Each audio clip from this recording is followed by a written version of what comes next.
Those who will go far away from God will perish, and God will destroy all who are unfaithful. So ito yun ha, yung lahat na lalayo sa Panginoon, ano sila?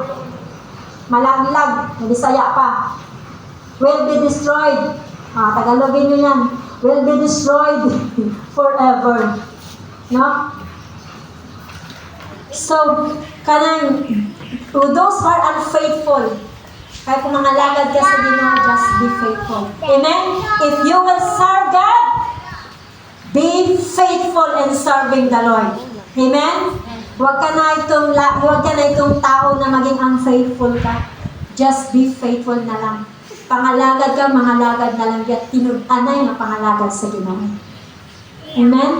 Di ka sabi niya dito, those who will go far away from God, lalayo ka sa Panginoon, and you will be unfaithful to God, you will perish. You will be destroyed forever. Pero sabi niya sa 28, but as for me, it is good to be near God. But as for me, ano ang mabuti? Ano ang maganda? Pa-doon sa Ginoo. Lalapit ka sa Panginoon. Amen? Sa panahon na may problema ka, mga kapatid. Sa panahon that you will be tested with any circumstances. Huwag mong isipin na lumayo ka sa Panginoon. Amen? Huwag mong isipin na sabihin mo, adik na lang po, Lord. Di na ako magsimba, Lord. Di na ako mag-worship.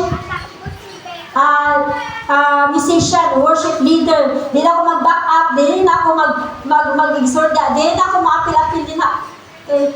Huwag mong isipin ng ganon. Amen? Mas isipin mo ang lumapit sa Panginoon.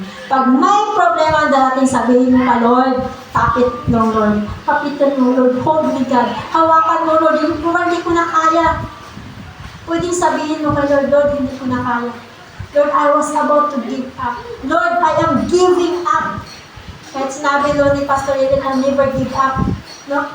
Kahit minsan, Lord, sabi ng word, never give up, pero parang gusto ko na talagang mag-give up. Hindi ko na kaya, Panginoon. Ang bigat na talaga.